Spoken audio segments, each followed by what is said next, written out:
Village background subject.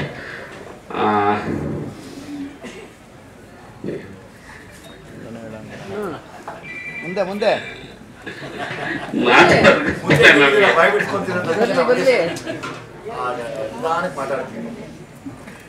So ಅಂದ್ರೆ ಗುರು ಶಿಷ್ಯರಾದ್ಮೇಲೆ ಒಂದು 2 year ಆದ್ಮೇಲೆ ಈ ಸಬ್ಜೆಕ್ಟ್ ಮಾಡ್ತಾ ಇದ್ದೀನಿ. ಮಧ್ಯದಲ್ಲಿ ಒಂದು ರೈಟಿಂಗ್ ಕಾಟೇರ ಆಯ್ತು, ಅದಾದ್ಮೇಲೆ ಈ ಸಿನಿಮಾ ಮಾಡ್ತಾ ಇದ್ದೀನಿ.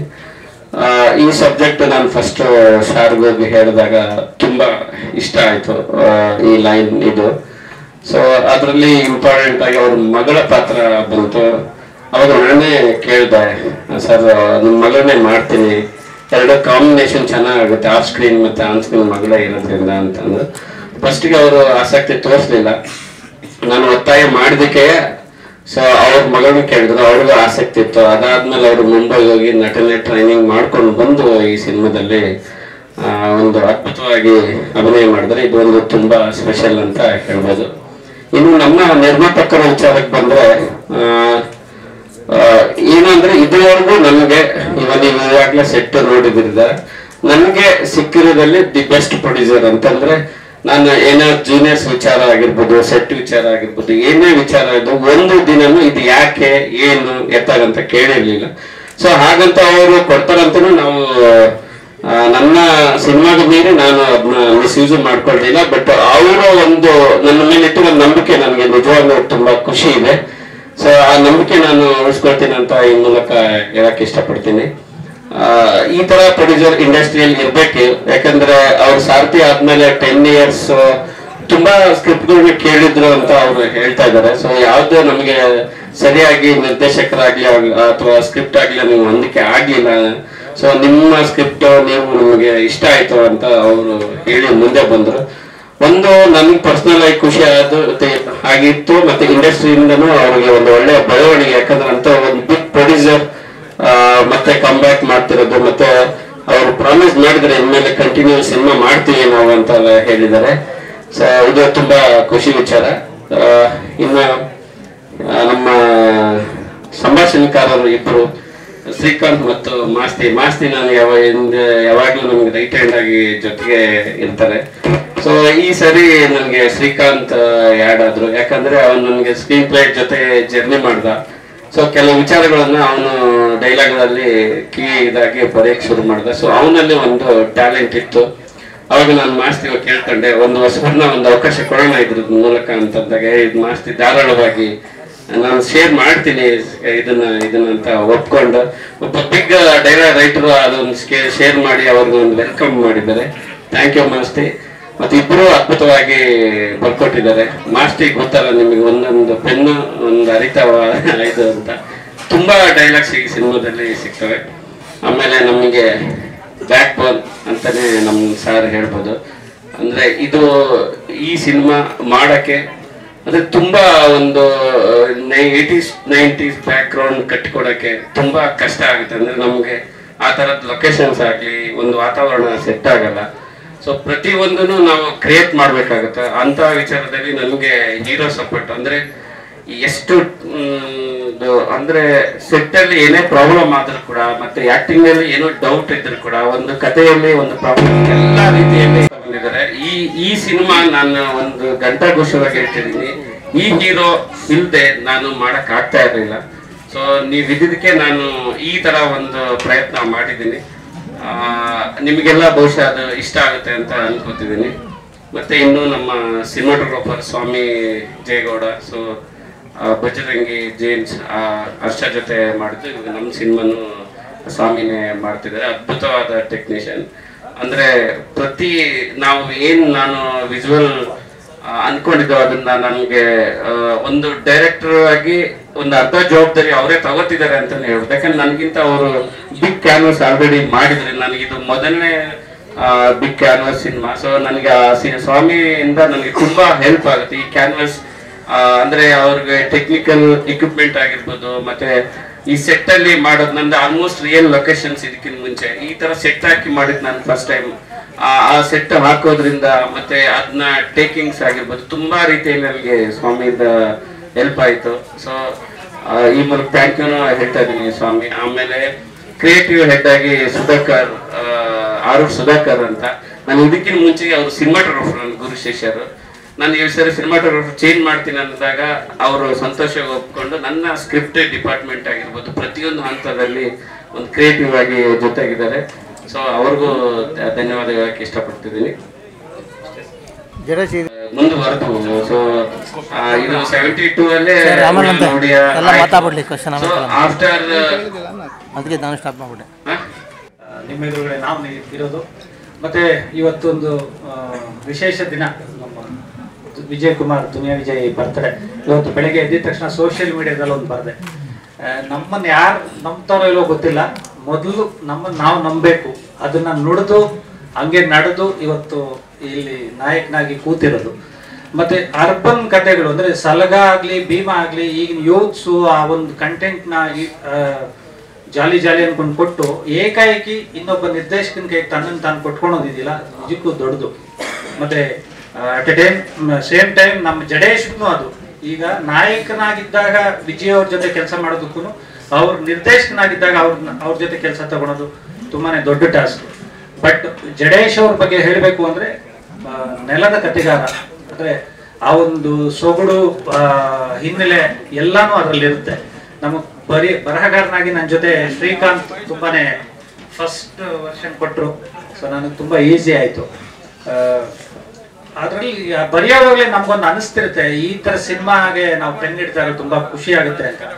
ಮತ್ತೆ ಹಿಂದಿನ ಅಷ್ಟು ಪೀಳಿಗೆದು ಕಥೆಗಳು ಬರ್ತವೆ, ರೈತರು, ಅದರ ಸಮಸ್ಯೆ, ಅವ್ರ ಖುಷಿ, ಅವ್ರ ಒಡನಾಟ, ಮತ್ತೆ ವ್ಯವಸ್ಥೆ ಮಧ್ಯೆ ನಡೆಯುವಂಥದ್ದು. ಸೊ ಅದು ಒಂದೊಂದು ಲೇಯರ್ಸ್ ಹೇಳ್ತಾ ಹೋದಷ್ಟು ತುಂಬಾನೇ ಇದು ಕೊಡುತ್ತೆ.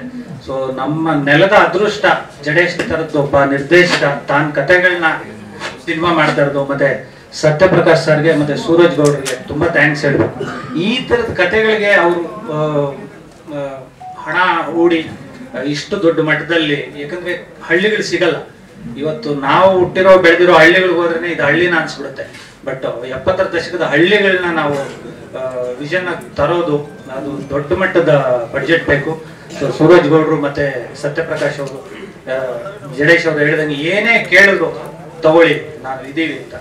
ಮತ್ತೆ ಫಸ್ಟ್ ನಮ್ಮ ವಿಜಯ್ ಕುಮಾರ್ ಈ ಕಥೆನ ಸಿಂಗಲ್ ಟೇಕಲ್ಲಿ ಓಕೆ ಮಾಡಿದ್ರು. ನಾನು ಇದ್ದೆ ಅವತ್ತು, ಅವ್ರು ವುಡ್ ಟೇಬಲ್ ಇತ್ತು, ಯಾವುದು ಕ್ವಶನ್ಸ್ ಮಾಡಲಿಲ್ಲ. ಅವ್ರು ಕೇಳಿದ ತಕ್ಷಣ ಒಂದು 3 ನಿಮಿಷ ಜಡೇಶ್ನೇ ನೋಡ್ತಾ ಇದ್ರು, ನಾನು ಮಾಡ್ತೀನಮ್ಮ ಅಂದ್ರು. ಅದು ಅವಾಗಿನ್ನು ಸಲಗ ಆ ಇದ್ರಲ್ಲಿ ಬೇರೆ ಇದ್ರು. ಮತ್ತೆ ವಿಜಯ್ ಬಗ್ಗೆ ನಾನು ಯಾವಾಗ್ಲೂ ಹೇಳೋದಷ್ಟೇ, ಯಾವಾಗ್ಲೂ ಸ್ಟ್ರಗಲಿಂಗ್ ಇಂದಾನೆ ಬಂದಿದ್ದು. ತನ್ನನ್ನು ತಾನು ನಂಬಿದ್ದು ಏನಕ್ಕೆ ಅಂದ್ರೆ, ತನ್ನ ಮನೆಯಲ್ಲಿ ತನ್ನ ಅಕ್ಕ ಬಾವ ದುಡ್ಡು ಹಾಕ್ತಾ ಇದ್ದಾರೆ ಅಂದಾಗ ಸೂರ್ಯ ಅವ್ರನ್ನ ಕರ್ಕೊಂಡು ಹೋಗಿ ಕತೆ ಹೇಳು ಅಂದಾಗ, ಸೂರ್ಯದೇನು ಅಂದ್ರೆ ವಿಜುವಲ್ ಸ್ಕ್ರೀನ್ ಪ್ಲೇ ಬೇಸ್ಡ್ ಕತೆಗಳು, ಅದು ಹೇಳಕ್ ಆಗಲ್ಲ. ಸೊ ಇವ್ರ ಅಕ್ಕ ಬಾವ ಏನ್ ಹೇಳ್ತಾನೋ ಅನ್ನೋ ತರ ನೋಡ್ತಾವ್ರೆ. ಸೊ ಅಲ್ಲಿಂದ ಸ್ಟ್ರಗ್ಲಿಂಗ್ ಶುರು ಆಯ್ತು. ಮತ್ತೆ ಎಲ್ಲಾನು ಒಂದ್ ಚಿಕ್ಕ ಶರ್ಟ್ ಬರುತ್ತೆ ಅಂದ್ರೆ ಪ್ರೊಡಕ್ಷನ್ ಅವ್ರ ಹತ್ರ, ಅಂದ್ರೆ ಆರ್ಟ್ ಡಿಪಾರ್ಟ್ಮೆಂಟ್ ಅವ್ರ ಹತ್ರ, ಕಾಸ್ಟ್ಯೂಮರ್ ಹತ್ರ ಹೇಳಿ ಇದ್ರ ಎಷ್ಟಾಗುತ್ತೆ, 600 ರೂಪಾಯಿ ಶರ್ಟ್ಗೆಲ್ಲ ಕಿತ್ತಾಡಿರುವಂತ ದಿನಗಳು. ಮತ್ತೆ ಜಯಣ್ಣ ಬೋಗಣ್ಣ ಅವ್ರನ್ನ ಅದನ್ನ ಡಿಸ್ಟ್ರಿಬ್ಯೂಷನ್ ಮಾಡಿ. ಸೊ ದುನಿಯಾ ಮುಂಚೆ ವಿಜಯ್ ಏನೂ ಅಲ್ಲ. ತದನಂತರ ಮೆಜೆಸ್ಟಿಕ್ ಟ್ಯಾಕಿಸ್ ಅಲ್ಲಿ ಫಸ್ಟ್ 38 ಶೋಗಳು ಹೌಸ್ಫುಲ್ ಓಡುತ್ತೆ. ಆ ಒಂದು ಭಯ ಇದ್ರ ಮೇಲೆ ಬಿದ್ದಾಗ ಅದನ್ನ ಅಲ್ಲಿಂದ ತಗೊಂಡ್ ಬಂದು ಇಲ್ಲಿವರೆಗೂ ಕ್ಯಾರಿ ಮಾಡ್ಕೊಂಡು ಬಂದಿರೋದು ಹುಟ್ಟಿದ್ದು ಸಾರ್ಥಕ ಆಯ್ತು ಗುರು. Happy birthday. ಮತ್ತೆ 2 ಸಿನಿಮಾಗಳು, ದುನಿಯಾ ಎಲ್ಲ ಸಿನಿಮಾ ಇಂಡಸ್ಟ್ರಿ ಚೆನ್ನಾಗಿ ಹೋಗಿ ಬಂದ ಸಿನಿಮಾ. ಆದ್ರೆ ಸಲಗ ಮತ್ತೆ ಭೀಮಾ ಬಂದಿದ್ದು ತುಂಬಾ ಕ್ರೂಷಿಯಲ್ ಟೈಮ್ಸ್, ಅಂದ್ರೆ ಕೊರೋನಾ ಆ ಲಾಕ್ಡೌನ್ ಟೈಮ್ಗಳಲ್ಲಿ ಬಂದ ಸಿನಿಮಾ. ಆವಾಗ ಜನನ ಥಿಯೇಟರ್ ಕರೆಸಿದ್ದು. ಮತ್ತೆ ನಾಯಕನ ಗೆದ್ರು, ಸೂರ್ಯ ಅವರಿದ್ರು, ವಿಜಯ್ ಇದ್ರು, ಎಲ್ಲ ಸಪೋರ್ಟ್ ಚೆನ್ನಾಗಿತ್ತು, ಗೆದ್ರು. ಆದ್ರೆ ನಿರ್ದೇಶಕನಾಗಿ ಸೆಕೆಂಡ್ ಇನ್ನಿಂಗ್ಸ್ ಆರಂಭ ಮಾಡಿದಾಗ ಎಗೈನ್ ನಂದು ಸೆಕೆಂಡ್ ಇನ್ನಿಂಗ್ಸ್ ನಾನೇ ಕತೆ ಮಾಡಿದ್ದೀನಿ ಅಂತ. ಅದು ಸಲಗ ನಿಮ್ಮೆಲ್ಲರ ಪ್ರೀತಿ ಆಶೀರ್ವಾದ, ಜನರ ಆಶೀರ್ವಾದದಿಂದ ಚೆನ್ನಾಗಾಯ್ತು. ಆಮೇಲೆ ಭೀಮಾ, ತದನಂತರ ಈಗಿದು. ಸೊ ಇದು ಈ ಸಿನಿಮಾಗೂ ನಿಮ್ಮೆಲ್ಲರ ಪ್ರೀತಿ ಆಶೀರ್ವಾದ ಇರಲಿ. ನಮ್ಮ ಎಲ್ಲರನ್ನು ಬೆಂತಟ್ಟ ಹಾರೈಸಿ ಅಂತ ಈ ಮೂಲಕ ಕೇಳ್ಕೊತೀನಿ. ಆದ್ರೆ ಪ್ರತಿ ಸಲ ಅವ್ರೇನಾದ್ರು ಕೆಳಗೆ ಬಿದ್ರೇನು ಅಂತ ಜನ ಅನ್ಕೋಬಹುದು, ಆದ್ರೆ ಬಿದ್ದಾಗೆಲ್ಲ ಫೀನಿಕ್ಸ್ ತರ ಡಬಲ್ ಎನರ್ಜಿನಲ್ಲಿ ಎದ್ದು ಬಂದಿದ್ದಾರೆ. ಅದು ನಮ್ಗೆ ನಿಮ್ಗೆ ಎಲ್ಲರಿಗೂ ಗೊತ್ತಿದೆ, ದಟ್ ಈಸ್ ವಿಜಯ್. ಇನ್ನೊಂದು ಖುಷಿ ವಿಚಾರ ಏನಂತಂದ್ರೆ, ಎಷ್ಟೇ ಸಲ ನಮ್ಮ ಅವರ ಭೇಟಿ ಆದಾಗ he just beat this movie cinema ಅಂದ್ರೆ ಅವರ ಪ್ರತಿ ವರ್ಷನಲ್ಲಿ ಸಿನಿಮಾ ಬಗ್ಗೆ ಬಿಟ್ಟು ಬೇರೆ ಮಾತಾಡಿದ್ದೇ ಕಡಿಮೆ. ಇಲ್ಲ ಯಾರಿಗಾದ್ರೂ ಏನಾದ್ರು ಸಹಾಯ ಮಾಡಿದ್ರೆ ಬ್ರದರ್ ಅದಕ್ಕೆ ಹೆಂಗ್ ಮಾಡ್ಬೋದು, ಯಾವ ತರ ಆಪ್ಷನ್ ಲೀಗಲ್ ಆಗಿ ಏನಿದೆ, ಹೇಗ್ ಮಾಡ್ಬೋದು ಅಂತ. ಅದ್ ಬಿಟ್ರೆ ಸಿನಿಮಾ ಬಗ್ಗೆ ಇವೆರಡು ಬಿಟ್ಟು ಬೇರೆ ವಿಚಾರ ಮಾತಾಡಿದ್ದಿಲ್ಲ. ನಾನು ಜಗಳಾಡಿದ್ದು ಉಂಟು. ಇನ್ನೇನ್ ಬೇರೆ ಪ್ರಪಂಚನೇ ಇಲ್ವೋ ನಿಮ್ಗೆ ಸಿನಿಮಾ ಬಿಟ್ರೆ? ಯಾವಾಗ ಕೇಳಿದ್ರು ಸಿನಿಮಾ ಅದು ಇದು ಅಂತ ಬಿಟ್ಟು ಹೊರಗಡೆ ಮಾತಾಡಿದ್ದೇ ಇಲ್ಲ ಸಬ್ಜೆಕ್ಟ್. ಸೊ ಹಾಗಾಗಿ ಆಲ್ವೇಸ್ ಐ ಫೀಲ್ ಅವರ ಪ್ರತಿ ವರ್ಷನಲ್ಲೂ ಸಿನಿಮಾ ಬಿಟ್ಟು ಬೇರೆ ಚಿಂತನೆ ಮಾಡೋಕ್ಕೂ ಅವ್ರಿಗೆ ಇಲ್ಲ. ಕನ್ಸೋಲ್ ಬಹುಶಃ ಸಿನಿಮಾನೇ ಕಾಣ್ತಾ ಇರ್ತಾರೆ ಅನ್ಸುತ್ತೆ, ಬೇರೆ ಬರ್ಲಿಕ್ಕೆ ಸಾಧ್ಯ ಇಲ್ಲ. ಹಾಗಾಗಿ ತುಂಬಾ ಸಲ ಹೇಳಿದ್ದು, ಜಗಳಾಡಿದ್ದು ಉಂಟು, ಅವ್ರ ಜೊತೆ ಮನಸ್ತಾಪ ಮಾಡ್ಕೊಂಡಿದ್ದು ಉಂಟು. ಆದ್ರೆ ಅವ್ರ ಹತ್ರ ಕೋಪ ಮಾಡ್ಕೊಳಕ್ ಸಾಧ್ಯ ಆಗಿ ಮಾತಾಡಕ್ ಆಗೋದೇ ಇಲ್ಲ. ತಕ್ಷಣ ಫೋನ್ ಮಾಡ್ಬಿಟ್ಟು ಹೆಂಗ್ ಮಾತಾಡ್ತಾರೆ ಅಂತಂದ್ರೆ ಎಲ್ಲ ಮಾಡ್ತೋಗ್ಬೇಕು, ಒಂದ್ ನಿಮಿಷಕ್ಕೆ ಆ ತರ ನಗಾಡ್ಸ್ಬಿಟ್ಟಿರ್ತಾರೆ. ಸೊ ಬಹುಶಃ ಇವತ್ತು ನನ್ನ ಮಗ ಜಯಸೂರ್ಯ ಟಾಸ್ಕ್ ಅನ್ನೋ ಮೂವಿನಲ್ಲಿ ನಾಯಕ ನಟನಾಗಿ ಮಾಡ್ತಾ ಇದ್ದಾನೆ ಅದು ಸಂಪೂರ್ಣವಾಗಿ ಅವರ ಆಶೀರ್ವಾದದಿಂದಾನೆ. ಅಂದ್ರೆ ಅವ್ರು ಬೆಳೆಸಿದಂತ ಹುಡುಗ ಭೀಮಾದಲ್ಲಿ ಒಂದು MLA ಮಗನ ಪಾತ್ರ ಕೊಟ್ಟರು. ಸೊ ಅದನ್ನ ಅವರು ಚೆನ್ನಾಗಿ ಇವರ ಗರಡಿನಲ್ಲಿ ಅವರು ಶುರು ಆಯ್ತು. ಸೊ ಅದರ ಒಟ್ಟಿಗೆ ಅತಿ ಮುಖ್ಯವಾಗಿ ತುಂಬಾ ಸಮೃದ್ಧಿ ಅಂತ ಹೇಳಲಿಕ್ಕೆ ಇಷ್ಟಪಡ್ತೀನಿ. ಆ ಸಮೃದ್ಧಿಯ ಪ್ರೇಮ ಮತ್ತೆ ಸ್ನೇಹಕ್ಕೆ ಕೊಡೋ ಬೆಲೆ ಇಲ್ಲಿವರೆಗೂ ನಮ್ಮನ್ನ ಇಲ್ಲಿಗೆ ಎಳೆದು ತಂದಿದೆ. ಹಾಗಾಗಿ many happy days of the day, ಹುಟ್ಟುಹಬ್ಬದ ಶುಭಾಶಯಗಳು. ಹೀಗೆ ಖುಷಿಯಾಗಿತ್ತು. ಅವ್ರು ಹೇಳಿದ್ರು ಹುಟ್ಟಿ ಸಾರ್ಥಕ ಆಗೋಯ್ತು ಗುರು ಅಂತ. ತುಂಬಾ ವರ್ಷದಿಂದ ಅದು ಪ್ರೂವ್ ಮಾಡಿದ್ರೆ ಇನ್ನೊಂದಷ್ಟು ಜನಕ್ಕೆ ಯಶಸ್ವಿಯಾಗಿ ಸಾಕಷ್ಟು ಹೊಸ ಪ್ರತಿಭೆಗಳಿಗೆ ಅವಕಾಶವನ್ನು ಮಾಡ್ಕೊಡ್ತಾ ಇದ್ದಾರೆ. ತುಂಬಾ ಜನ ಇವತ್ತು ಬರ್ತಾ ಇದ್ದಾರೆ ಚಿತ್ರರಂಗದಲ್ಲಿ, ತಮ್ಮ ಸಲಗ ಮತ್ತೆ ಭೀಮಾದಲ್ಲಿ. ಅದು ಹಾಗೆ ಕಂಟಿನ್ಯೂ ಆಗಲಿ ಅಂತ ಹೇಳ್ತಾ, ಸದಾ ನಿಮ್ಮನ್ನ ಖುಷಿಯಾಗಿಟ್ಟಿರ್ಲಿ, ನಿಮ್ಮ ಮಗಳು ಆ ಯಶಸ್ಸು ಸಿಗ್ಲಿ ಅಂತ ಹೇಳ್ತಾ, ಜಡೇಶ್ ಅವರ ಈ ಚಿತ್ರ ಚೆನ್ನಾಗಾಗ್ಲಿ. ನಮಸ್ಕಾರ. ನೋಡಿರ್ತಾರೆ ಅವರು ಒಂದೊಂದು ಬದಲಾವಣೆಗಳಲ್ಲೂ ಒಂದು ಸ್ಟೇಟಸ್ ಅಲ್ಲಿ ನಾವು ನೋಡಿದ್ವಿ. ಬಟ್ ಇಲ್ಲಿ ನೋಡಿದಂಥದ್ದು ಪ್ರತಿಯೊಂದನ್ನು ನಾನು ಅವ್ರನ್ನ ಎಲ್ಲರೂ ಬ್ರದರ್ಸ್ ತರನೇ ಮಾತಾಡ್ತಿರ್ತಾರೆ, ಎಲ್ಲ ಬ್ರದರ್ಸ್ ತರನೇ ಮಾತಾಡ್ತಿರ್ತಾರೆ. ಜೊತೆಗೆ ನಮ್ಮ ಜಡೇಶ್ ಸರ್ ವಿಶೇಷವಾಗಿ ಅವ್ರಿಗೆ ಎಲ್ಲರೂ ಅವ್ರ ಬಗ್ಗೆ ಹೇಳ್ಬಿಟ್ಟಿದ್ದಾರೆ. ನಾನು ಪ್ರೀವಿಯಸ್ ಸಿನಿಮಾ ಮಾಡಿದಂಥದ್ದು ವ್ಯಕ್ತಿನ ಏನು ನೋಡಿದೆ, ಇವತ್ತಿನವರೆಗೂ ಅದೇ ಕ್ಯಾರಿ ಮಾಡ್ತಿದ್ದಾರೆ ಅನ್ನೋದು ತುಂಬ ಸಂತೋಷ ವಿಚಾರ. ಜೊತೆಗೆ ಅವರು ಮಣ್ಣಿನ ಸೊಗಡು, ಮಾಸ್ತಿ ಸರ್ ಹೇಳ್ದಂಗೆ ಮಣ್ಣಿನ ಸೊಗಡು ಅವ್ರಿಗೆ ತುಂಬ ಅಂಟ್ಕೊಂಡು ಬಂದಂಥ ಒಂದು ನಾಡಿ ಅಂತ ಹೇಳ್ಬೋದು. ಆ ಖೋಖೋ ಅಂತ ಒಂದು ಸಬ್ಜೆಕ್ಟ್ ಇಟ್ಕೊಂಡು ಅವ್ರು ಮಾಡಿದಂಥ ಒಂದು ಸಿನಿಮಾ ನಿಜವಾಗ್ಲೂ ಇವತ್ತಿಗೂ ನೋಡಿದ್ರು ಕೂಡ ಅದು ತುಂಬ ಅಚೀವ್ಮೆಂಟ್ ಮಾಡೋವಂಥ ಒಂದು ಸಿನಿಮಾನೇ ಅದು. ಯಾಕಂದ್ರೆ ಅದಕ್ಕೆ ಸಂಬಂಧಪಟ್ಟಂಗೆ ಅದನ್ನು ಸಾಕಷ್ಟು ಪ್ರಚಾರ ಮಾಡಿದ್ರೆ ಅದು ಬೇರೆ ರೀತಿ ಲೆವೆಲ್ಗೆ ಹೋಗ್ಬೇಕಾದಂಥ ಸಿನಿಮಾ ಅದಾಗ್ತಿತ್ತು. ಅದೇ ರೀತಿ ಅದೇ ಸೊಗಡನ್ನ ಇಟ್ಕೊಂಡು ಈ ಸಿನಿಮಾಗೆ ಬಂದಿದ್ದಾರೆ. ಇದರಲ್ಲಿ ಒಂದೊಂದು ಸಬ್ಜೆಕ್ಟು ಒಂದೊಂದು ಶೆಡ್ಯೂಲ್ ಹಾಕಿದಾಗ ನೋಡಿದಾಗ ಕೂಡ ನನಗೆ ಆ್ಯಕ್ಚುಲಿ ಇದು ಇಷ್ಟು ಟಫ್ ಆಗಿದೆಯಲ್ಲ, ಇದನ್ನ ಹೆಂಗೆ ಮಾಡ್ತಾರೆ ಅನ್ನೋದೇ ಒಂದು ನನಗೆ ಒಬ್ಬ ಮ್ಯಾನೇಜರ್ ಆಗಿ ನನಗೆ ತುಂಬ ಟಾಸ್ಕ್ ಆಗೇ ಇರೋದು. ಪ್ರತಿ ಸತಿನೂ ಅವ್ರು ಆಯ್ತು ಬನ್ನಿ ಮಾಡೋಣ. ಯಾಕಂದರೆ ಅವರಲ್ಲಿ ಇರೋದು ಒಂದು ತಾಳ್ಮೆ. ಆ ತಾಳ್ಮೆ ನಿಜಕ್ಕೂ ಗೆಲ್ಸುತ್ತೆ ಅವ್ರನ್ನ. ಅದೊಂದು ಮಾತ್ರ ನಾನು ಆ್ಯಸ್ ಬೆಜರಾಗಿ ಅವ್ರನ್ನ ಹೇಳಲಿಕ್ಕೆ ಸಾಧ್ಯ ನಾನು. ಜೊತೆಗೆ ನಮ್ಮ ಸತ್ಯಪ್ರಕಾಶ್ ಸರ್ ಒಂದು ಒಳ್ಳೆ ಕೆಲಸ ಆಗಬೇಕಾದ್ರೆ ನಾನಾ ಅತಂತ್ರಗಳು, ನಾನಾ ಅವಾಂತರಗಳು, ಒಬ್ಬ ವ್ಯಕ್ತಿಗತವಾಗಿ ವೃತ್ತಿಯಲ್ಲಿ ಇರ್ಬೋದು, ಬಿಸ್ನೆಸ್ ಫೀಲ್ಡಲ್ಲಿ ಇರ್ಬೋದು, ಫಿಲಮ್ ಲ್ಯಾಂಡಲ್ಲಿ ಇರ್ಬೋದು, ಆಗುವಗಳು ಬೇಕಾದಷ್ಟು ಬಂದಿದೆ. ಅವ್ರ ಕಡೆ ಪಿಕ್ಚರ್ ಕೂಡ ಇದೇ ರೀತಿನೇ ಫೇಸ್ ಮಾಡ್ಕೊಂಡು ಬರ್ತಿದ್ದಾರೆ. ಈಗಲೂ ಅದೇ ರೀತಿನೇ ಬರ್ತಾ ಇದ್ದಾರೆ. ಒಂದು ಒಳ್ಳೇದಾಗಬೇಕಂದ್ರೆ ಒಂದಷ್ಟು ಕೆಟ್ಟ ಅನುಭವಗಳು ಆಗೋಗ್ಬಿಡ್ತಾವೆ ಅವ್ರಿಗೆ. ಆದರೆ ನಿಭಾಯಿಸ್ತಾ ಇದ್ದಾರೆ. ನಿಭಾಯಿಸಿ ಸಿನಿಮಾ ಒಳ್ಳೆ ರೀತಿ ಅಂತೂ ಆಗುತ್ತೆ ಸರ್. ಯಾವುದೇ ಕಾರಣಕ್ಕೂ ಎದುರೋ ಅವಶ್ಯಕತೆ ಇಲ್ಲ ಈ ಸಿನಿಮಾದಲ್ಲಿ. ಯಾಕಂದ್ರೆ ಅಂಥ ಬಲವಾದ ಪಿಲ್ಲರ್ಗಳನ್ನ ಇಟ್ಕೊಂಡು ಇಳಿದಿದ್ದೀರ. ಯಾವ ಕಾರಣಕ್ಕೂ ಇದು ನೀವು ಎದುರು ಅಂಥದ್ದಿರಲ್ಲ. ಜೊತೆಗೆ ಮೋನಿಕಾ ಮೇಡಮು ನಿಮ್ಮ ಫಸ್ಟ್ ಟೈಮ್ ಎಂಟ್ರಿ ಬಂದಾಗಿಂದ ಇವತ್ತಿನವರೆಗೂ ಅದನ್ನೇ ಕ್ಯಾರಿ ಮಾಡ್ತಾರೆ. ದೇವ್ರು ನಿಜವಾಗ್ಲೂ ಒಳ್ಳೇದು ಮಾಡ್ತಾರೆ, ನಿಜವಾಗ್ಲೂ ಬೆಳೀತಾರೆ ಮೇಡಮ್. ನಮಗೆ ನಮ್ಮ ಸಹಕಾರ ಅನ್ನೋದು ಮಾಧ್ಯಮದವ್ರದ್ದು ಇರುತ್ತೆ, ಚಿತ್ರರಂಗದ್ದು ಇರುತ್ತೆ. ಆ್ಯಸ್ ಆ್ಯನ್ ಡೈರೆಕ್ಟರ್ದಂತೂ ನಿಮ್ಗಿದ್ದೇ ಇರುತ್ತೆ madam. Thank you so much. ಆದರೆ ಎಲ್ಲೋ ಏನೋ ಸಿಂಕ್ ಆಗಲಿಲ್ಲ. ಮಾಡಬೇಕು ಅಂತ ಅದೊಂದು ಝೀಲ್ ಬರುತ್ತೆ. ಈಗ ಒಂದು ಕತೆ ಕೇಳಿದಾಗ ಇಲ್ಲ ಗುರು ಇದು ವರ್ಕ್ ಆಗುತ್ತೆ ಅಂತ ನಮ್ಗೆ ಅನ್ಸುತ್ತೆ. ಯಾಕಂದ್ರೆ ನಾವು ಅವಾಗ ಕಾಲೇಜ್ ಡೇಸಲ್ಲಿ ಇದ್ದಾಗ ಸಾರಥಿ ಫಿಲಮ್ ಬಂತು. ಕಾಲೇಜ್ ಮುಗಿದು ಪ್ರೊಫೆಷನಲ್ ಲೈಫ್ಗೆ ಹೋಗೋ ಅಷ್ಟೊತ್ತಿಗೆ ಇವಾಗ ಈ ಸಿನಿಮಾ ಮಾಡ್ತಾ ಇದ್ದೀನಿ. ಆ ಗ್ಯಾಪಲ್ಲಿ ನಾನು ತುಂಬ ಸಿನಿಮಾ ನೋಡಿ ನೋಡಿ ನೋಡಿ ನೋಡಿ ನಾನೇ ಒಂಥರ ಹುಚ್ಚಿನ ಆಗಿಬಿಟ್ಟಿದ್ದೆ. ಕಮೆಂಟ್ಸ್ ಹೊಡೆಯಕ್ಕೆ ಸ್ಟಾರ್ಟ್ ಮಾಡ್ಬಿಡ್ತಾ ಇದ್ದೆ. ಒಂದು ಪಿಕ್ಚರ್ ಬಂದರೆ ಏನಿದು ಅಂತ. ಬಟ್ ಯಾವುದೊಂದು ಟೆಕ್ನಿಕಲ್ ಆಸ್ಪೆಕ್ಟ್ ಗೊತ್ತಿರಲಿಲ್ಲ, just as an audience. But ಈ ಸಿನಿಮಾ ಶುರು ಮಾಡೋಕ್ಕೆ ಕಾರಣ 3 ಜನ. ಒಂದು ಜಡೇಶ್ ಕೆ ಹಂಪಿ ಅವರು, ಇನ್ನೊಂದು ವಿಜಯ್ ಕುಮಾರ್ ಅಣ್ಣ ಅವರು, ಇನ್ನೊಂದು ನಮ್ಮ ತಂದೆ. ಯಾಕೆ ಹೇಳ್ತಾ ಇದ್ದೀನಿ ಅಂತ ಹೇಳಿದ್ರೆ, ಹೊಸಪೇಟೆ ಅನ್ನೋ ತಾಲೂಕಲ್ಲಿ ಒಂದು ಸಣ್ಣ ಹಳ್ಳಿಯಿಂದ ಏನೋ ಕನ್ಸು ಕಟ್ಟಿ ಬಂದಿದ್ದ ಮನುಷ್ಯ ಜಡೇಶ್ ಅವರು. ಯಾರು ಇಲ್ಲ, ಯಾರು ಇರಲಿ, ಯಾರು ಬಿಡಲಿ, ನಾನು ಮಾಡೋಕ್ಕಾಗುತ್ತೆ ಅಂತ ಇಡೀ ಇಂಡಸ್ಟ್ರಿಗೆ ಎಷ್ಟೋ ಜನ ಯಂಗ್ಸ್ಟರ್ಸ್ಗೆ ಇನ್ಸ್ಪಿರೇಷನ್ ಆಗಿ ನಿಂತಿರೋ ವಿಜಯ್ ಅಣ್ಣ ಅವರು. ತಂದೆ ಇಲ್ದಿರ ಬೆಳೆದು ಒಂದು ಕುಗ್ರಾಮದಿಂದ ಬಂದು ಇವತ್ತು ಬೆಂಗಳೂರಿಗೆ ಬಂದು ಸಾರಥಿ ಅಂತ ಚಿತ್ರ ನಿರ್ಮಾಣ ಮಾಡಿದ ಸತ್ಯಪ್ರಕಾಶ್ ಅವರು. ಈ ಕತೆ ಕೇಳಿದಾಗ ಈ 3 ಜನ ನನ್ನ ಕಣ್ಮುಂದೆ ಬಂದ್ರು. 100% ಈ ತರ ಕಾಂಬಿನೇಷನ್ ದೇವರೇ ಮಾಡ್ತಾನೆ, ನಾವು ಮಾಡ್ಕೊಳೋದಲ್ಲ ಅಂತ ನನ್ಗೆ ಅನಿಸ್ತು. ಆಮೇಲೆ ನಮ್ ಹಿಂದಿನ ಸಿನಿಮಾ ಸಾರಥಿಲಿ ಕೂಡ ಟ್ಯಾಗ್ ಲೈನ್ ಇತ್ತು, ಸಾರಥಿ ಸಂಭವಾಮಿ ಯುಗೆ ಯುಗೆ ಅಂತ. ಜಡೇಶ್ ಅವ್ರು ಬಂದ್ರು, ನನಗೆ ಸಿನಿಮಾ ಟೈಟ್ಲ್ ಹೇಳಿಲ್ಲ ಸರ್, ಬಟ್ ಅದ್ರ ಕೆಳಗಡೆ ಒಂದು ಟ್ಯಾಗ್ ಲೈನ್ ಇರುತ್ತೆ, ಇದು ಆಡಿದವರ ಕತೆ ಅಲ್ಲ, ಅಡಿದು ಉಳಿದವರ ಕತೆ ಅಂತ. ಅದು ಒಂಥರ ಮನ್ಸಿಗೆ ತುಂಬಾ ಕಾಡೋ ತರ ಆಯ್ತು. ಆಮೇಲೆ ಜಡೇಶ್ ಸರ್ ಒಂದ್ಸರಿ ಬಂದು ಕಂಪ್ಲೀಟ್ ನರೇಷನ್ ಕೊಟ್ಟಾಗ ನಮ್ಗೆ ತುಂಬಾ ಖುಷಿ ಆಯ್ತು. ಬಟ್ ಏನಂದ್ರೆ ಆ ಟೈಮಲ್ಲಿ ನಾವು ಇಷ್ಟು ದೊಡ್ಡ ಕ್ಯಾನ್ವಾಸ್ ಸಿನಿಮಾ ಮಾಡೋ ಅಷ್ಟು ಫೈನಾನ್ಷಿಯಲ್ ಸ್ಟೇಟಸ್ ಅಲ್ಲಿ ಇರ್ಲಿಲ್ಲ. ಅಂದ್ರೆ ನಾವು ಸಿನಿಮಾ ಮಾಡೋ ಪ್ಲಾನೇ ಇರಲಿಲ್ಲ, ನಮ್ಮ ಬಿಸ್ನೆಸ್ ನಾವು ನೋಡ್ಕೊಂಡಿದ್ವಿ.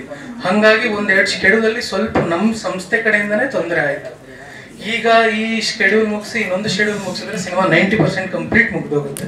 ಇವಾಗ ಕಂಟಿನ್ಯೂಸ್ ಶೆಡ್ಯೂಲ್ ಹಾಕೊಂಡಿದೀವಿ from January till February end, March 15th. Songs ಬಿಟ್ರೆ complete talkie fight action everything will be finished. So ಒಂದೇ ಪ್ಲೇಸ್ ಅಲ್ಲಿ ಹೋಗಿ ಫಿನಿಶ್ ಮಾಡೋಣ, ಆದಷ್ಟು ಬೇಗ ಥಿಯೇಟರ್ಗೆ ಬರಬೇಕು ಅಂತ ಇದೀವಿ. ನಿಮ್ಮೆಲ್ಲರ ಪ್ರೋತ್ಸಾಹ ಹೀಗೆ ನಮ್ಮ ಮೇಲೆ ಇರ್ಲಿ ಅಂತ ಕೇಳ್ಕೊಂತ ನಾನು 2 ಮಾತು ಮುಗಿಸ್ತೀನಿ. ರಿತಾನ್ಯಾಗೆ ವೆಲ್ಕಮ್ ಟು ಇಂಡಸ್ಟ್ರಿ. ನನಗೆ ತುಂಬಾ ಖುಷಿ ಆಗ್ತಾ ಇದೆ, ನಮ್ಮ ಸಾರಥಿ ಫಿಲ್ಮ್ಸ್ ಸಂಸ್ಥೆಯಿಂದ ಅವರು ಪರಿಚಯ ಆಗ್ತಾ ಇದ್ದಾರೆ, ಅದು ತುಂಬಾ ನನಗೆ ಖುಷಿ ಇದೆ. ಆಮೇಲೆ ಮಾಸ್ತಿ ಸರ್ ಬಗ್ಗೆ ನಾನು ಹೇಳೋದು ಏನೇ ಹೇಳಿ, ಅವ್ರ ಡೈಲಾಗ್ಗಳನ್ನ ಯೂಟ್ಯೂಬಲ್ಲಿ ಲ್ಯಾಕ್ಸ್ ಗಟ್ಟಲೆ ವ್ಯೂಸ್ ಹೋಗ್ತಾ ಇರುತ್ತೆ. ಶ್ರೀಕಾಂತ್ ಅವ್ರು ಕೂಡ ತುಂಬಾ ಒಳ್ಳೆ ರೈಟರ್, ಮುಂದೆ ಅವರು ಒಂದು ಸರ್ಪ್ರೈಸ್ ಕೊಡೋಕಿದ್ದಾರೆ, ತುಂಬಾ ಚೆನ್ನಾಗಿ ಕೆಲಸ ಮಾಡ್ತಾರೆ, ತುಂಬಾ ಒಳ್ಳೆ ಬರಹಗಾರ. ನರಸಿಂಹಣ್ಣ ಮ್ಯಾನೇಜರು, ವೆಂಕಟೇಶ್ ಅವರು, ಇನ್ನು ನಮ್ಮ ತಂಡಕ್ಕೆ ಕೆಲಸ ಮಾಡಿರೋ ಎಲ್ಲರೂ, ಸ್ವಾಮಿ ಸರು, ಮ್ಯೂಸಿಕ್ ಅಜನೀಶ್ ಲೋಕನಾಥ್ ಅವ್ರು ಮಾಡ್ತಾ ಇದ್ದಾರೆ.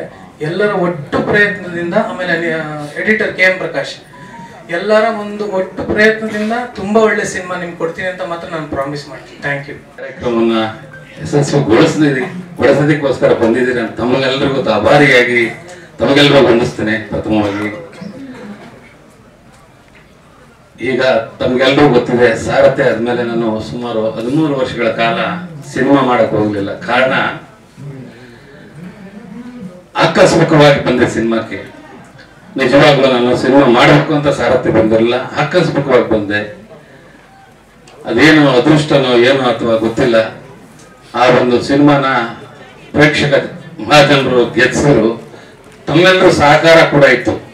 ಅವತ್ತಿನ್ನ ಹೊಸದಾಗಿ ಮಾಧ್ಯಮಗಳು, ಮೀಡಿಯಾ ಚಾನೆಲ್ಗಳು ಇನ್ನು ಹೊಸದಾಗಿ 2-3 ಚಾನೆಲ್ಗಳು ಬಂದಿದ್ರು. ಏನಾದ್ರೂ ನಾವು ಹೋಗ್ಬೇಕಾದ್ರೆ ಬರಹ ಪತ್ರಿಕೆಗಳ ಮುಖೇನೇ ಹೋಗ್ಬೇಕಿತ್ತು. ಅಂತ ಒಂದು ಸಂದರ್ಭದಲ್ಲಿ ತಾವೆಲ್ಲರೂ ಸಹ ನನಗೆ ಹೆಚ್ಚು ಒತ್ತು ಕೊಟ್ಟು ನನ್ನನ್ನ ಈ ಮಟ್ಟಕ್ಕೆ ಬೆಳೆಸಿದ್ರಿ. ನನಗೆ ಸಿನಿಮಾ ಮಾಡಿದ್ದಾಯ್ತು, SS ಬಂದಿದ್ದಾಯ್ತು, ಸ್ಟೇಟ್ ಅವಾರ್ಡ್ ಬಂತು. ಮುಂದೇನಾದ್ರೂ ಮತ್ತೆ ಸಿನಿಮಾ ಮಾಡಿದಾಗ ಎಲ್ಲಿ ಏನಾಗ್ಬಿಡುತ್ತೋ, ಬಂದರೆ ಹೆಸರಲ್ಲಿ ಕಳ್ಕೊಂಡ್ಬಿಡ್ತೀನಿ ಅಂತ ತುಂಬಾ ಭಯನೂ ಇತ್ತು. ಕಾರಣ ಯಾಕಂದ್ರೆ ಕತೆ ಕೇಳ್ತಾ ಇದ್ದೆ, ಕಥೆನಲ್ಲಿ ಉಳಿರ್ತಿರ್ಲಿಲ್ಲ. ಎಷ್ಟೋ ಜನ ಬಂದು ಡೈರೆಕ್ಟರ್ಗಳು ಹೇಳ್ತಾ ಇದ್ರು, ಸರ್ ಹಿಂಗ್ ಮಾಡ್ಬೋದು ಸರ್, ಹಿಂಗಿದೆ ಸರ್, ನೀವೇನಿಲ್ಲ ಸರ್, 10 ಕೋಟಿ ಹಾಕಿದ್ರೆ 50 ಕೋಟಿ ಮಾಡ್ಬೋದು ಸರ್ ಅಂತ. ಸ್ವಾಮಿ, ನಾನು ದುಡ್ಡು ಮಾಡಕ್ಕಂತೂ ಬಂದಿಲ್ಲ, ನನ್ನ ಪ್ರೊಫೆಷನ್ನೇ ಬೇರೆ. ಏನೋ ನನಗೆ ಆಕಸ್ಮಿಕವಾಗಿ ಬಂತೇನೋ ಗೊತ್ತಿಲ್ಲ, ಈ ಮಟ್ಟಕ್ಕೆ ಹೆಸರು ಬಂದಿದೆ. ಜನತೆ 100-150 ರೂಪಾಯಿ ಕೊಟ್ಟು, ಅವತ್ತು ನಮ್ಮ ಸಿನಿಮಾ ಇದ್ದಾಗ 60 ರೂಪಾಯಿ 80 ರೂಪಾಯಿ ಇತ್ತು, ಹಳ್ಳಿ ಕಡೆ 40 ರೂಪಾಯಿ 60 ರೂಪಾಯಿ ಇತ್ತು. 10 ಸತಿ ಬಂದು ನೋಡಿ ಈ ಮಟ್ಟಕ್ಕೆ ವಿಜಯ ಗೆಲ್ಸಿದ್ದಾರೆ. ನನ್ನ ಬಗ್ಗೆ ಏನೋ ಒಂದು ಓಪಿಟ್ಕೊಂಡಿರ್ತಾರೆ. ಯಾವ್ದಾದ್ರು ಮತ್ತೆ ತಮಗೆಲ್ಲರೂ ಗೊತ್ತಿರ್ಬೋದು, ಏನೋ ಅಂತಿಂತ ಸಿನಿಮಾ ಮಾಡಿದ್ರೆ ಎಲ್ಲಿ ಬಂದರೆ ಹೆಸರು ಕಳ್ಕೊಂತೀನಿ ಅನ್ನೋ ಒಂದು ದೃಷ್ಟಿಯಿಂದ ನಾನು ಸಿನಿಮಾ ಮಾಡಕ್ ಹೋಗ್ಲಿಲ್ಲ.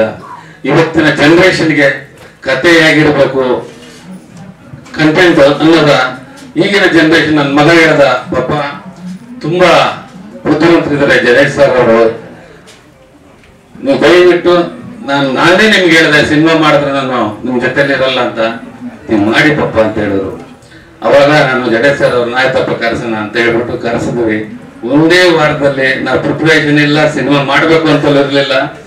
ಅವ್ರ ಕತೆ ಹೇಳಿದ್ರು, ವಿಜಯ್ ಸರ್ ಹತ್ರ ಹೋಗೋಣ ಸರ್ ಅಂದ್ರು. ವಿಜಯ್ ಸರ್ ಬಗ್ಗೆ ಹೇಳ್ಬೇಕು ಅಂದ್ರೆ, ನಾನು ಸಾರಥಿ ಆದ 2 ವರ್ಷದಲ್ಲೇ ಅವ್ರ ಸಿನಿಮಾ ಮಾಡ್ಬೇಕಾಗಿತ್ತು. ಏನೋ ಕಾರಣಾಂತರದಿಂದ ಅದಾಗ್ಲಿಲ್ಲ.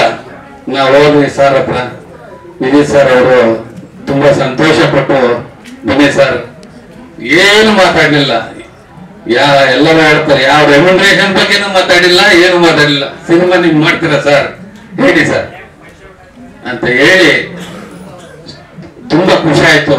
ಇವತ್ತು ಮೊನ್ನೆ ಒಂದ್ ದಿವಸ ನಾವು ಇನ್ನ ಸೆಟ್ಟಲ್ಲಿ ಜೂನಿಯರ್ ಸಹ ಬಂದಿರಲಿಲ್ಲ, 7 ಗಂಟೆಗೆ ಸರ್ ಬಂದು ಎಲ್ಲಿ ಜಡೇಶ್ ಅಂತ ಹೇಳಿ ನನಗೆ ಎಷ್ಟು ಖುಷಿ ಆಗುತ್ತಂದ್ರೆ ಒಬ್ಬ ನಿರ್ಮಾಪಕ ಬಂಡವಾಳ ಆಗ್ತಾನೆ, ಅವರಿಗೆ ತೊಂದರೆ ಆಗಬಾರ್ದು ಅನ್ನೋದ ಒಂದು ದೃಷ್ಟಿನ ಇಟ್ಕೊಂಡು ಇವತ್ತು ಈ ಸಿನಿಮಾನ ಮಾಡ್ತಾ ಇದ್ದೀವಿ. ಇವತ್ತು ಏನು ನಮ್ಮ ಸರ್ ಅವರು ಮುಂದೆ ನಾನು ಹೇಳ್ತಾ ಇದ್ದೀನಿ, ನಿಜವಾಗ್ಲೂ ಹೇಳ್ತೀನಿ, ತುಂಬಾ ಎತ್ತರಕ್ಕೆ ಬೆಳೆಯುವಂತ ವ್ಯಕ್ತಿ. ಕಾರಣ ಒಂದು ಬೇಕಲ್ಲಿ ಏನಾದ್ರು ಒಂದು ಸ್ವಲ್ಪ ಕಡಿಮೆ ಬಂದ್ರು ಸಹ ಅವರು ಜಡೇಶ್ ಇನ್ನೊಂದು ಶರ್ಟ್ ಮಾಡ್ಬೇಡ, ಇನ್ನೊಂದು ತಗೋಣ ಅಂತ ಹೇಳಿ ಅದನ್ನ ಯಾರೇ ಆಗಿರ್ಲಿ ಬಿಡೋ ನಾನು ಮಾಡಿದ್ದೀನಿ ಅಂತ ಏನಾದ್ರು ಡೈರೆಕ್ಟರ್ ಕೇಳಿದಾಗ ಕೆಲವರು ನೋಡಿದಿರಲ್ಲ ಹೇಳ್ತಾರೆ. ಆದ್ರೆ ಸಾರ್ ಹಂಗಲ್ಲ, ನೋಡ್ಬಿಟ್ಟು ಮಾನಿಟರ್ ಬಂದು ಇನ್ನೊಂದು ಶರ್ಟ್ ಇನ್ನೊಂದು ಟೇಕ್ ತಗೊಳಮ್ಮ, ಹಿಂಗ್ ಮಾಡಮ್ಮ ಅಂತ ಹೇಳ್ತಾರೆ. ತುಂಬಾ ಖುಷಿ ಆಗುತ್ತೆ. ಇವತ್ತು ಅಂತ ಒಂದು ವಿಜಯ್ ಸರ್ ಹುಟ್ಟುಹಬ್ಬ, ಅವರು 100 ವರ್ಷ ಚೆನ್ನಾಗಿ ಬಾಳ್ಲಿ, ತುಂಬಾ ಎತ್ತರ ಬೆಳಿಬೇಕು ಅಂತ ಮತ್ತೊಮ್ಮೆ ಅವರು ಆಶಿಸ್ತೇನೆ. ಅದೇ ರೀತಿ ರಿಪನ್ನೆ ಇವತ್ತು ಅಂಬೆಗಾಲ ಇಡ್ತಾ ಈ ಸಿನಿಮಾ ರಂಗಕ್ಕೆ ಬಂದಿದ್ದಾರೆ. ಇವತ್ತು ಅವ್ರ ತಂದೆ ಡೆಡಿಕೇಶನ್, ಯಾರೇ ಒಬ್ರು ಎತ್ತರ ಬೆಳೆದು ಹೀರೋ ಆದ ನಂತರ ಸಡನ್ ನನ್ನ ಮಗಳನ್ನ ಹೀರೋಯಿನ್ನೇ ಮಾಡಬೇಕು ಅಂತ ಬಯಸ್ತಾರೆ. ಅದ್ರಲ್ಲಿ ಇದರಲ್ಲಿ ಹೀರೋಯಿನ್ನೇ, ಅದು ಸೆಕೆಂಡ್ ಹೀರೋಯಿನ್. ಇವತ್ತು ಆದ್ರೂ ಪರವಾಗಿಲ್ಲ, ಒಂದು ಇದರಲ್ಲಿ ಡೆಡಿಕೇಶನ್ ಆಗ್ಲಿ ಅಂತ ಹೇಳ್ಬಿಟ್ಟು ಒಪ್ಪಿಕೊಂಡು ಮಾಡ್ತಿದ್ದಾರೆ. ಅದ್ರ ತಕ್ಕಂತೆ ಅವರು ಸಹ ಎಫರ್ಟ್ ಆಗ್ತಾ ಇದ್ದಾರೆ, ಮಾಡ್ತಾ ಇದ್ದಾರೆ. ಇನ್ನ ಜಡೇಶ್ ಬಗ್ಗೆ ತಮ್ಗೆಲ್ಲರೂ ಗೊತ್ತು, ನೀವು ಅವ್ರನ್ನೇ ಕೆಣಕ್ತಾ ಇರ್ತೀರಾ. ಅವರ ಕಂಟೆಂಟ್ ಆಗಿರ್ತದೆ ಹಳ್ಳಿ ಸೊಗಡು, ತುಂಬಾ ತುಂಬಾ ವಿಚಾರವಂತ, ಬುದ್ಧಿವಂತ, ಹೇಳ್ತಾರೆ. ಗಾತ್ರ ಚಿಕ್ಕದಾದ್ರು ಕೀರ್ತಿ ದೊಡ್ಡದಂತ. ನೋಡಕ್ ಕುಳ್ಳಾಗಿದ್ರು ಅವರ ಒಂದು ಬುದ್ಧಿ ಇದೆಯಲ್ಲ, ತುಂಬಾ ತುಂಬಾ ವೆರಿ ವೆರಿ ಟ್ಯಾಲೆಂಟೆಡ್ ಮನುಷ್ಯ. ನಿಜವಾಗ್ಲೂ ಆ ಮನುಷ್ಯ ಇವತ್ತೇನೆಲ್ಲ ಹೇಳ್ತಾರೆ ಪ್ಯಾನ್ ಇಂಡಿಯಾ ಅಂತ, ವರ್ಲ್ಡ್ ಇಂಡಿಯಾ ಆಗ ಮಟ್ಟಕ್ಕೆ ಆ ಮನುಷ್ಯ ಬೆಳಿತಾರೆ ಅಂತ ಈ ಸಂದರ್ಭದಲ್ಲಿ ತಮ್ಮೆಲ್ಲರ ಮುಖೇನ ಹೇಳಕ್ ಸಹ ಬಯಸ್ತೀನಿ. ಅದೇ ರೀತಿ ಮಾಸ್ತಿ ನನ್ನ ಗೆಳೆಯ, ನಮ್ಮ ಏರಿಯಾದಲ್ಲಿ ನಾವಿಬ್ಬರು ಒಂದೇ ಕಡೆ ವಾಸ, ಮಹಾಲಕ್ಷ್ಮಿ ಹೋಟೆಲ್ ಅವ್ರಿಗೂ ಅಲ್ಲ ಏರಿಯಾ ತಮ್ಗೆಲ್ಲರೂ ಗೊತ್ತಿದೆ. ಅವ್ರ ಬಗ್ಗೆ ನಾನು ಏನು ಹೇಳಕ್ ಹೋಗಿಲ್ಲ. ಅವ್ರಿದ್ರು ಅಂದ್ರೆ ಸಿನಿಮಾದಲ್ಲಿ ಆ ಕತೆ ಯಾವ ರೀತಿ ಹೋಗ್ತದೆ ಅಂತ ಆ ಡೈಲಾಗ್ಗಳು ಕೇಳ್ತಾ ಇದ್ರೆ ಯೂತ್ಸ್ಗೆ ಒಂದು ಇನ್ಸ್ಪಿರೇಷನ್ ಇರ್ತದೆ ಅಂತ ಒಬ್ಬ ಡೈಲಾಗ್ ರೈಟರು. ಅದೇ ರೀತಿ ನಮ್ಮ ಶ್ರೀಕಾಂತ್ ಹೊಸದಾಗಿ ಈಗ ಅವರು ಸಹ ಅವ್ರ ಜೊತೆ ಸೇರ್ಕೊಂಡು ತುಂಬಾ ಅವರು ಒಂದು ಒಳ್ಳೆ ಮಟ್ಟದಲ್ಲಿ ಬೆಳೀತಾ ಇದ್ದಾರೆ. ಈಗ ತಾನೇ ನಮ್ಮ ವಿಜಯ್ ಸರ್ ಅವರ 20 ವರ್ಷದ ಬಾಂಧವ್ಯದ ಡಿವೈಎಸ್ಪಿ ಸರ್ ಬಂದಿದ್ದಾರೆ. ನೋಡಿ, ಒಬ್ಬ ಅಧಿಕಾರಿ ಆದ್ರೂ ಒಬ್ಬ ಸ್ನೇಹಿತ ಹುಟ್ಟುಹಬ್ಬಕ್ಕೋಸ್ಕರ ರಜಾ 3 ಅವರ್ ಆಗ್ಲಿ ನಾನು ಹೋಗ್ಬೇಕು ಸರ್, ವಿಜಯ್ ಸರ್ ವಿಶ್ ಮಾಡ್ಬೇಕಂತ ಬಂದಂತ ವ್ಯಕ್ತಿ ಇವತ್ತು ನಮ್ಮೊಂದಿಗಿದ್ದಾರೆ. ತುಂಬಾ ಖುಷಿ ಆಯ್ತು ಸರ್ ತಮ್ಮ ನೋಡಿ. ಅದೇ ರೀತಿ ನರಸಿಂಹ ಅವರು ಇವತ್ತು ದೊಡ್ಡ ದೊಡ್ಡ ಪ್ರೊಡಕ್ಷನ್ ಅಲ್ಲಿ, ರಾಕ್ಲೈನ್ ಪ್ರೊಡಕ್ಷನ್ ಅಲ್ಲಿ ಎಲ್ಲ ಕಡೆ ಕೆಲಸ ಮಾಡಿದಂತ ವ್ಯಕ್ತಿ, ತುಂಬಾ ಅನುಭವಸ್ಥ ವ್ಯಕ್ತಿ. ಅವರು ಸಹ ನಮ್ಮ ಇದರಲ್ಲಿದ್ದಾರೆ. ತಮಗೆಲ್ಲರಿಗೂ ನಜನೇಶ್ ಲೋಕನಾಥ್ ಅವ್ರ ಬಗ್ಗೆ ಗೊತ್ತೇ ಇದೆ. ಮತ್ತೆ KM ಪ್ರಕಾಶ್ ರೆಡ್ಡಿ ನಮ್ಮ ಸಾರಥಿನಲ್ಲೂ ಸಹ ಮಾಡಿದ್ರು. ಸ್ವಾಮಿ ಅವರು ಕ್ಯಾಮ್ರಾಮ್ಯಾನ್, ಈಗಾಗಲೇ ಅವರು ಹಿಂದಿನಲ್ಲೂ ಸಹ ಮಾಡ್ತಾರೆ, ತೆಲುಗಿನಲ್ಲೂ ಮಾಡ್ತಾ ಇದ್ದಾರೆ. ಇನ್ನು ಹೆಚ್ಚಿನ ಅವಕಾಶಗಳು ಸಹ ಅವ್ರಿಗಿದೆ. ಈ ನಮ್ಮದ ಒಂದು ಸಿನಿಮಾ ಮುಗಿಸಿದ ಮೇಲೆ ಅವರು ಜಾಕೀರ್ ಶರೀಫ್ನವರು ಸಿನಿಮಾ ಕೂಡ ಮಾಡ್ತಾ ಇದ್ದಾರೆ, ಈ ಟೈಗರ್ ಶರೀಫ್ ಅವರು.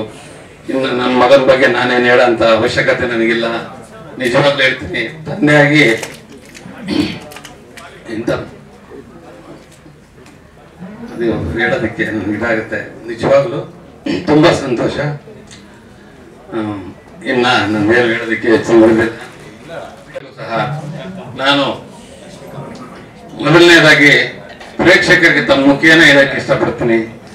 ಏನು ಹಿಂದೆ ನೀವು ಸಾರಥಿನಲ್ಲಿ 5 ಸತಿ 10 ಸತಿ ಸಿನಿಮಾ ಬಂದು ನೋಡಿ ಆ ಸಿನಿಮಾನ ಯಶಸ್ಸು ಕೊಟ್ಟು ಗೆಲ್ಸಿದ್ರೆ, ನಿಜವಾಗ್ಲೂ ಅದಕ್ಕಿನ್ನ 2 ಪಟ್ಟು ಈ ಸಿನಿಮಾ ಆಗುತ್ತೆ ಅಂತ ಹೇಳಿ ನಾನು ಈ ಮುಖೇನ ಖುಷಿಯಿಂದ ಹೇಳ್ತೀನಿ. ಈ ಸಿನಿಮಾ ಯಾವುದೇ ರೀತಿಯಲ್ಲಿ ಧಕ್ಕೆ ಬರ್ದಂಗೆ, ಚ್ಯುತಿ ಬರ್ದಂಗೆ ಕನ್ನಡದಲ್ಲಿ ಏನಪ್ಪ ಇಂಥ ಸಿನಿಮಾ ಮಾಡೋರಿದ್ದಾರೆ ಅನ್ನೋ ಒಂದು ಮಟ್ಟಕ್ಕೆ ನಾನು, ಬೇರೆ ಹೇಳ್ತಾರೆ ಅಷ್ಟು ಕೋಟಿ ಇಷ್ಟು ಕೋಟಿ ಪ್ಯಾನ್ ಇಂಡಿಯಾ ಅಂತ.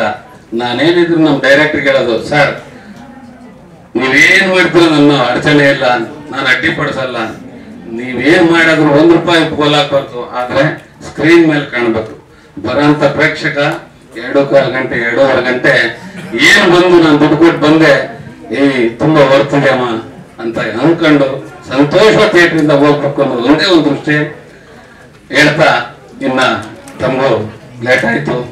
ಈಗ ನಾನು ವಿಜಯ್ ಸರ್ ಅವರಿಗೆ ಮತ್ತೊಮ್ಮೆ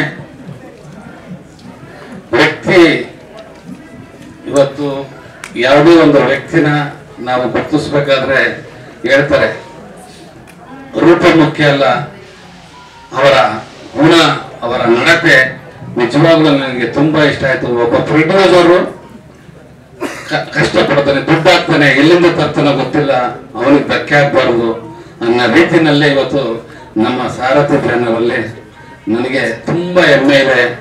ಇನ್ನು ಮುಂದೆ ನಾವು ಅವ್ರ ಜೊತೆಯಲ್ಲಿ ಎಷ್ಟು ವರ್ಷ ಬಾಂಧವ್ಯ ಇರ್ತದೋ ದೇವ್ರಿಗೆ ಗೊತ್ತು.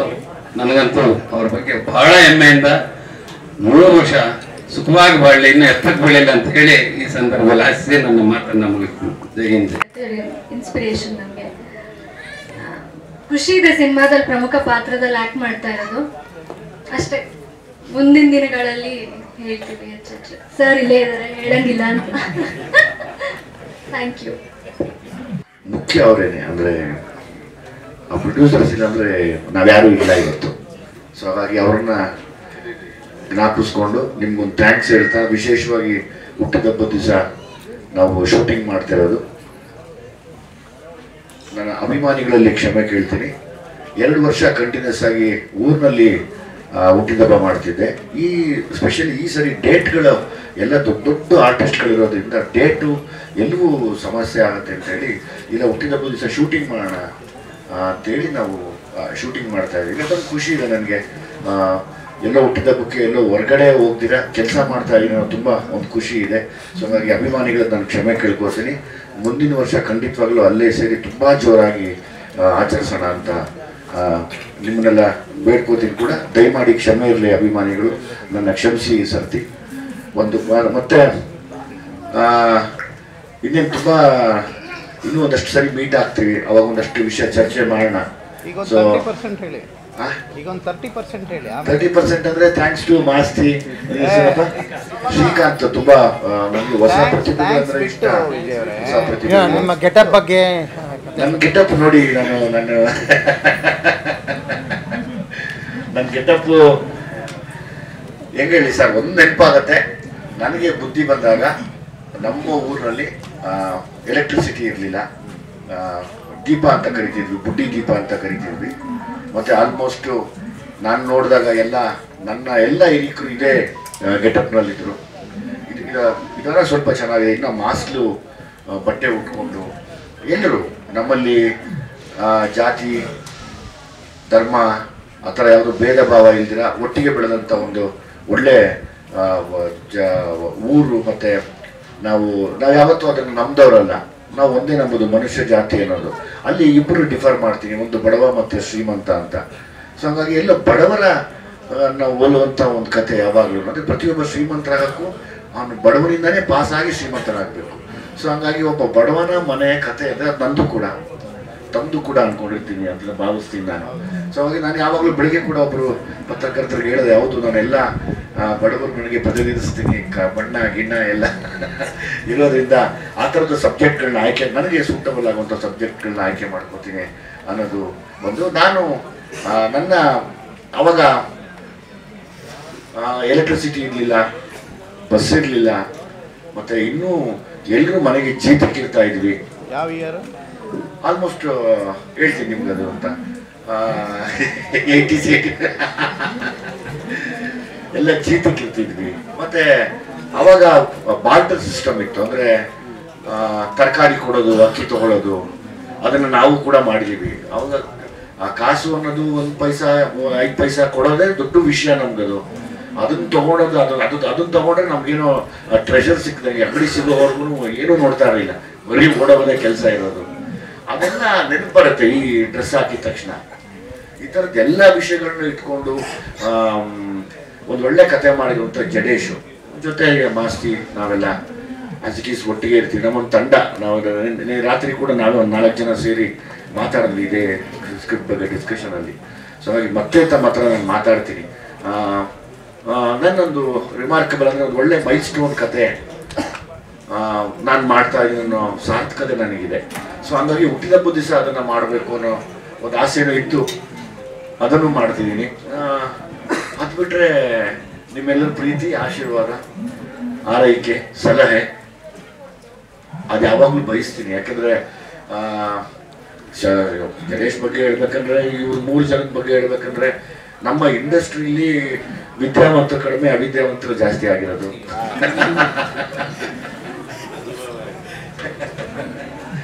ಸೊ ಹಾಗಾಗಿ ಒಬ್ಬ ಬಡವನ ಕಥೆನ, ನಿಮ್ಮೆಲ್ಲರ ಮನೆ ಕಥೆನ ನಾನು ಮಾಡ್ತಿದ್ದೀನಿ. ಎಲ್ಲರ ಆಶೀರ್ವಾದ ಇರಲಿ ಅಂತ ಕೇಳ್ತೀನಿ. ಇಲ್ಲಿ ವರ್ಕ್ ಮಾಡ್ತಿರೋಂಥ ನಮ್ಮ ಸ್ವಾಮಿ ಕರ್ಣ, ನಮ್ಮ ಸುಧಾಕರ್, ನನ್ನ ಫ್ರೆಂಡ್ ಹೆಸರು ಸುಧಾಕರನ್ ಅವರು, ಎಂಟೈರ್ ತಂಡಕ್ಕೆ ಥ್ಯಾಂಕ್ಸ್ ಹೇಳ್ತೀನಿ. ಇಲ್ಲಿ ಅಷ್ಟು ಬಿಟ್ಟರೆ ಏನಾದರೂ ಇದ್ರೆ ಕೇಳಿ ನಾನು ಮಾತಾಡ್ತೀನಿ. ನನ್ನ ಮಗಳಾಗೇ ಇರ್ತಾಳೆ, ಮಗಳಾಗಿರ್ತಾಳೆ.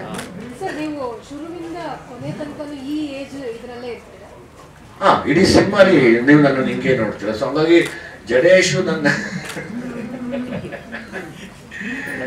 ಆಲ್ಮೋಸ್ಟ್ ಈ ಗೆಟಪ್ ಮಾಡಿ ಆಯ್ತು. ಇನ್ನು ಅದಕ್ಕೆ ಹೇಳಿದ್ದೀನಿ, ಜಲ್ದಿ ಎಲ್ಲ ಮುಗಿಸ್ಕೊಳ್ಳೋಣಪ್ಪ ಜಡೇಶ್ ಅಂತ. ಅಂದ್ರೆ ಕನಸುಗಾರನಿಗೆ ಮತ್ತೆ ಕಲೆ ಗೊತ್ತಿರೋರಿಗೆ, ಒಬ್ಬ ಪೇಂಟ್ರಿಗೆ, ಒಬ್ಬ ಡೈರೆಕ್ಟ್ರಿಗೆ ಯಾವತ್ತೂ ಸಮಾಧಾನ ಇರಬಾರ್ದು. ಹಂಗೆ ಇರದೇ ಇರೋದೇ ಕರೆಕ್ಟ್. ಹಂಗೆ ಮತ್ತೆ ಮತ್ತೆ ನಾನು ಹೊಸದೇನು ರೂಪಿಸ್ಬೋದು ಅಂತ ಯೋಚನೆ ಮಾಡ್ತಾ, ನಾನು ಹೇಳಿದ್ನಲ್ಲ, ನಮ್ಮಲ್ಲಿ ವಿದ್ಯಾವಂತರು ಕಡಿಮೆ ಇದ್ದೀವಿ. ಸೊ ಹಂಗಾಗಿ ಒಂದು ಒಳ್ಳೆ ಕಥೆನ ಮಾಡಿದಾಗ ನಾವೆಲ್ಲ ಸಾಥ್ ಕೊಡಬೇಕು. ನಾವಂತೂ ವಿದ್ಯಾವಂತರ ಜೊತೆ ಇರೋಣ ಅನ್ನೋ ಒಂದು ಆಸೆ ಅಷ್ಟೇ. ಒಬ್ಬರಿಗೆ ಯಾರು ಕ್ಯಾಮರಾ ಬಂದು ತಿಳಿಸ್ತಾ ಇರೋಣ.